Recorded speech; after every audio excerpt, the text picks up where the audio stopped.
இன்றே டவுன்லோட் செய்து உங்கள் ஃபேவரட் ஷோக்களை என்ஜாய் பண்ணுங்க. என்ன மாமனார, அது என்னன்னு தெரியுதா? இது என்ன வருதா எனக்கு என்னலே? எதுக்காக இந்த ஊர் குப்பையெல்லாம் ஏன்ட்ட கொண்டு வந்து போடுது? குப்பையாமல குப்பை அத்த, நீயே எடுத்து பாரு.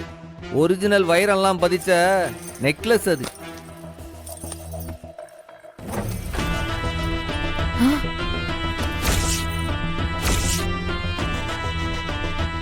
அது குடுமா வைர நெக்லஸா? ஒரிஜினலா? அப்ப விலை கூடுதலா இருக்குமே சம்முவம்.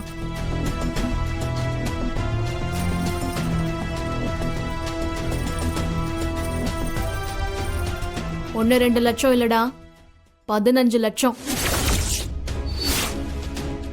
இது யார் வாங்கினாங்கன்னு தெரியுமா? ஓஹோ, 15 லட்சம் ரூபாயா இந்த நெக்லஸ்? இலே வெறும்பையிலே என்ன செஞ்சே? எங்கன்னு போய் கொள்ளையடிச்ச? புத்தி போது பாரு. என் மவன என்ன உன்ன மாதிரி நினைச்சுக்கிட்டியா? நீதான் கோயில்ல திருடி மாட்டிக்கிட்ட களவாணி பைய. ஏய், உன் அக்கா தான் 15 லட்சம் ரூபாவை கொடுத்து இந்த வைர நெக்லஸ வாங்கியிருக்கா.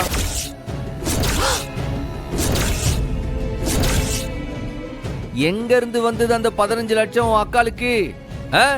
ஆத்தி, 15 லட்சமா? ஏங்க, நெசமாவே அந்த பொம்பளைக்கு இத வாங்க அம்புட்டு காசு எங்க இருந்துங்க கிடைச்சிருக்கும்? அத்த, நிச்சயம் களவாணித்தனம் பண்ணி வந்த காசுல தான் இத வாங்கியிருக்கு.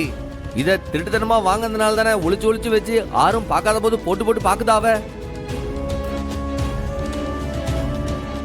உண்மையிலேயே இந்த நெக்லஸ வாங்கின விஷயத்துல அவளுக்கு மட்டும்தான் சம்பந்தம் இருக்கா, இல்ல உன் புருஷனுக்கு இந்த களவாணித்தனத்துல ஏதாச்சும் பங்கு இருக்கான்னு கேட்டு போலதான் வந்திருக்கான்.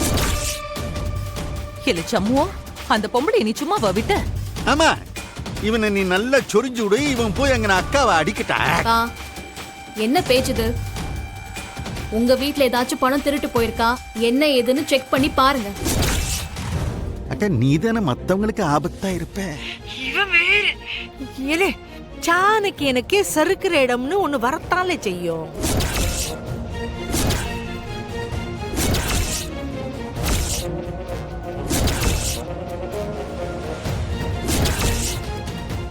இம்புடுதால விஷயம். இப்ப நான் தப்பிக்கிறது உன் கையில தான் இருக்கு. இம்புட்டு பெரிய விஷயம்லாம் செஞ்சு வச்சிருக்கியா நீ? நீ பாட்டுக்கு ஒரு பாதுகாப்பு ஏற்பாடும் எதுவுமே இல்லாம முட்டாத்தனமா இந்த மாதிரி எல்லாம் செஞ்சு வச்சிருக்க. என்ன கைதி, எப்படி உன்னைய நான் காப்பாத்துவேன்? இல்ல தம்பி, எப்படியோ எசுக்கு பிசக்கா பண்ணி மாட்டிக்கிட்டேன். இப்ப இத பாரு, இப்ப என்ன காப்பாத்துறதுக்கு உன்னால மட்டும் தான் முடியும். ஏதாவது ரோசனை பண்ணி என்ன காப்பாத்துல. அக்கா, என்னக்கா சொல்ற நீ? ஓம் பேராசைக்கு நான் பாடுபடணுமா? இம்புட்டு செஞ்சிருக்க. இம்புட்டு செஞ்சதுல தப்பிக்க நீ தான் ஏற்பாடு பண்ணிருக்கணும். இத பாரு, நான் சொன்னதை அவன் நம்புவானாலே? என்னவோ எல்லா வார்த்தையும் அவன் சந்தேகப்பட்டுட்டே இருப்பானே. இத பாரு, எல்லாத்தையும் நீ மறந்துட்டியா?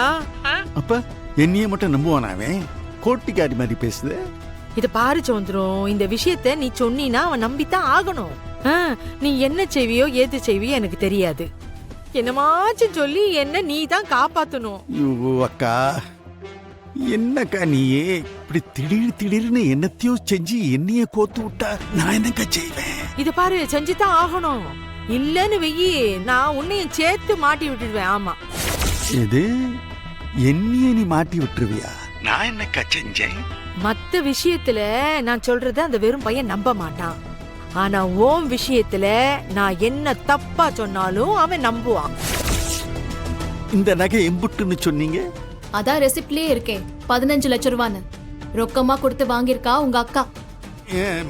பாக்கி 5 லட்சத்தை எங்க அக்கா அங்கதான் எங்கேயாவது ஒளிச்சு வச்சிருப்பா.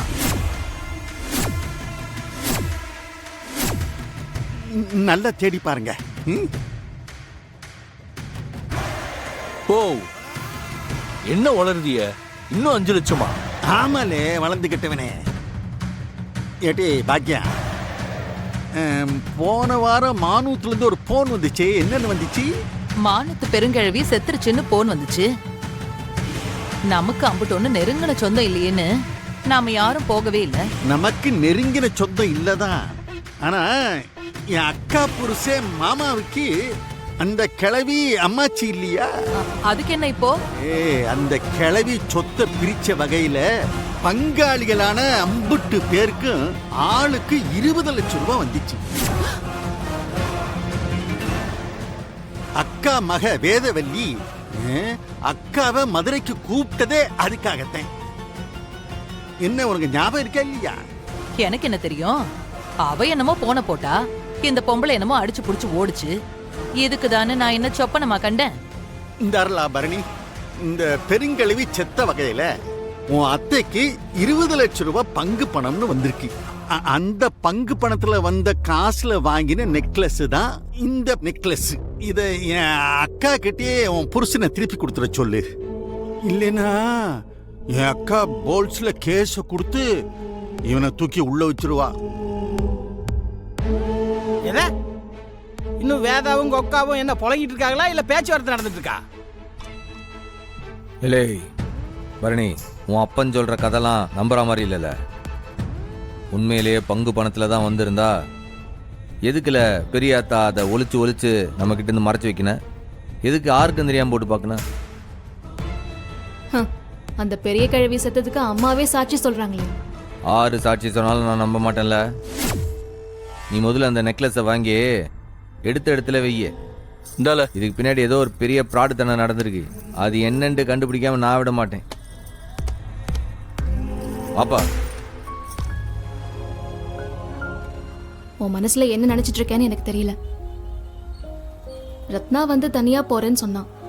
அவளுக்கு நீ பதில் சொல்லல, ஓகே. ஆனா அறிவு கேட்டப்போ அப்ப கூட நீ ஒண்ணுமே பேசலையே. அறிவு நம்ம வீட்டு மாப்பிள்ள தானே, அவருக்கு நீ பதிலாவது சொல்லிருக்க வேண்டியதானே? என்னல சொல்ல? ரத்னா வாழ்க்கையில அனுபவிச்சிருக்கிறது அம்புட்டுல. சாவு வரைக்கும் போய் பார்த்துருண்டா அந்த வெங்கடேச பயல்னால. அதெல்லாம் அவ்வளவு சீக்கிரம் மறக்க முடியுமா என்ன?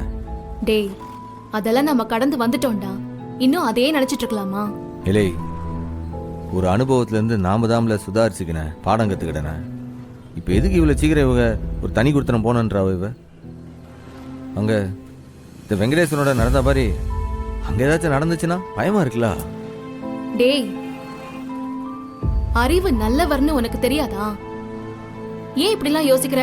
இல்லை, இந்த வெங்கடேசன் கூட ஆரம்பத்துல நல்லவன் தானே. ஒரு சந்தர்ப்பம் சூழ்நிலை தானே ஆளையே மாத்துது. பாருல, ரத்னா விஷயத்துல என்னால ஆரையும் நம்ப முடியாது. சண்முகம், இதெல்லாம் ரொம்ப தப்பு. அதுக்காக வாழ்நாள் முழுக்க மனுஷங்களை நம்பாம இருப்பியா? இல்ல ஏதாவது கஷ்டம் வந்தா ரத்னாவால சமாளிக்க முடியாதுன்னு நினைக்கிறியா? இதோ பாரு, நீ தேவையே இல்லாம உன்னையே கஷ்டப்படுத்திக்கிறேன்னு நினைக்கிறேன்.